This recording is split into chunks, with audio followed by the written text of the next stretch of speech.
the citizens of the San Beda Republic,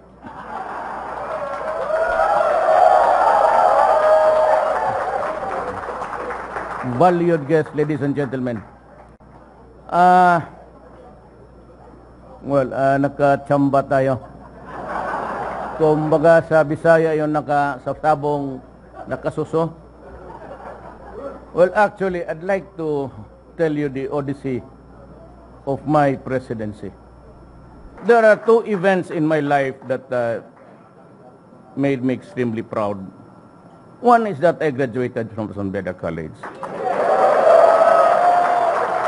And the other one was the greatest compliment that I received to make me towards the presidency. One day, Mindiola was really very dangerous at the time. The militant, mga estudyante, and the left, wag na natin magbulan, sila yan eh. Mga komunista, pag bukbakan dyan sa ano. So kami doon sa loob, sa eskwelahan, nagsiuwi na yung high school. Sabi ko, siguro, uwi na tayo nito. Nag-uwi na lahat, kumain muna tayo sandali. Kasi baka matraffic. Kung matraffic tayo nito, patay. So, nagkain kami yung sa barbecuehan. Tapos, patapos tatlo, I do not remember. I think it was Cablitas was one of them. Si, palabas kami. So, we were in the pedestrian platform. Dumating si Justice Solidum. Pasok niya, nasa front seat lang yung nagdadaan. Yung Volkswagen, grag-grag. Sabi niya, nakilala niya kami. Sabi niya, where are you going? Sabi ko, sir, it's dangerous outside here. Never mind about them, let them fight. You go back. Wala na masyadong estudyante. Siguro may naabot doon, yung nagdadaldal na hindi po umuwi agad. So, upo na kami doon. May tinanong yan siya. Siya, hindi mo naman nagsasabi yung Duterte. Parang may narinig ako, tumindig ako. Sabi ko, sir, ang matanda na rin ako, 71 years old. Tapos sabi niya sa akin, dalawa kami, damn it, why are you standing?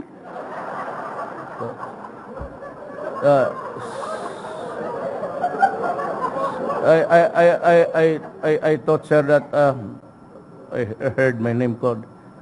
Because you're always talking at the back. Come here, you stand up there. Pagdating ko doon, sabi niya, Cherry Bell, Kaliso. Sit down. You recite. Tindig ako. Tapos nagtinginan kami. So what? Sir, there is no question yet, sir. God damn it. Lagi gano'n na. Do not scratch your hair in this classroom and spread your dandruff.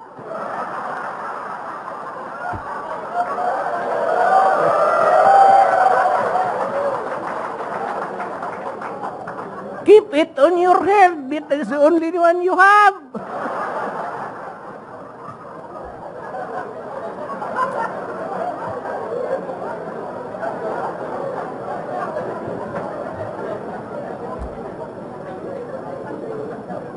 You might want to say that the dandruff president.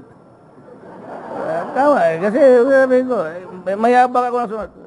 Sabi ko, sir, wala ako. Galit lalo. Nagkagano, no. Do not scratch. Do not scratch your hair and spread your dandruff in this room. Keep it on your head. It's only one you've got.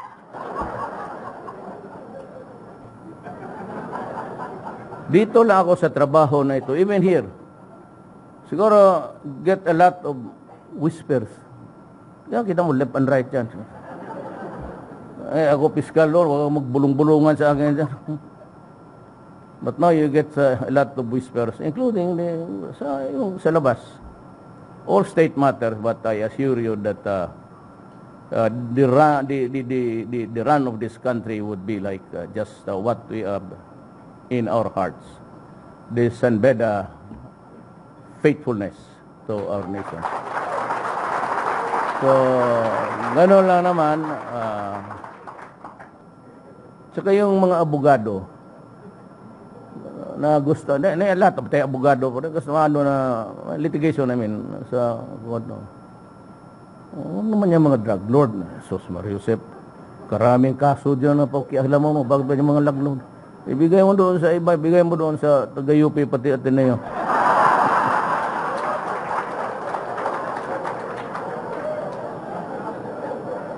Baka madali ka pa.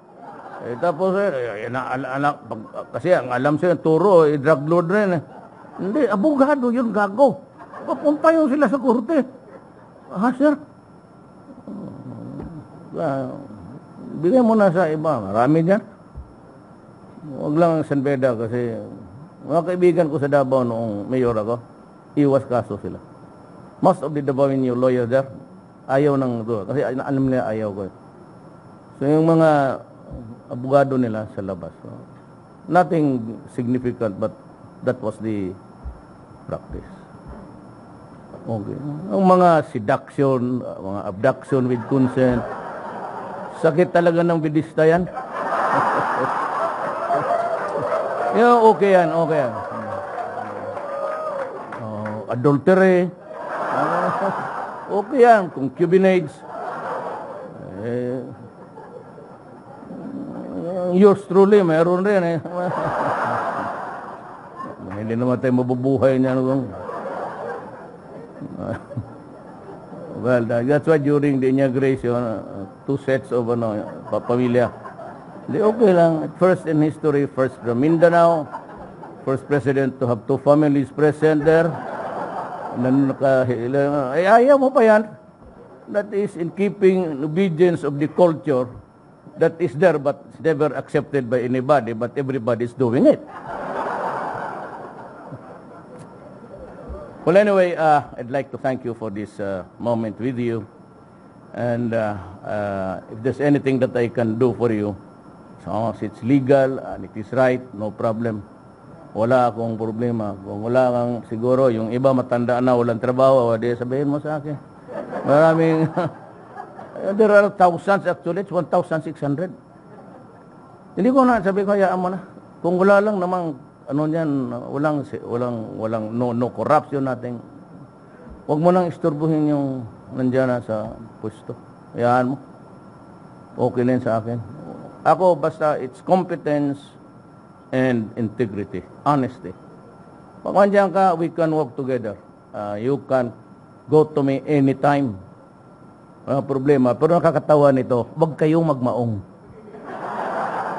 Totoo yan.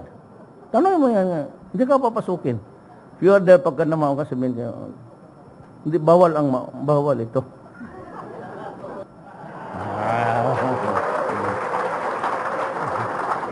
Kaya napakarami na pala natin. Akala ko ba bago lang itong Sanbeda. Biro mo, lahat ng Sanbeda bumoto, di yun ang nagpanalo sa akin. How many billions are there? Kagaya ni Ponce Doque. After President Ramos, siya ang una kong pinuntang kasi bidista. Alam mo, pagsabi nga, okay. Ponce, saan ka? Nandiyan yan. I offered him something. Ayaw ng cabinet. I offered him a cabinet post. But lahat naman ito sila, puro magagaling. Kasi regular ako. Nadisgrasya ako sa kutse. Kaya I'm hard hearing sa right ear. May fracture ako dito. Pero puro magagaling. Bit Aguirre. Cum laude. Art Tugade.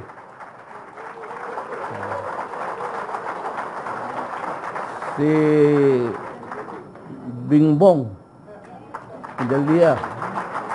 Marami ito. Sanbeda. Marami sila. sabi ko, Rudy Salalima.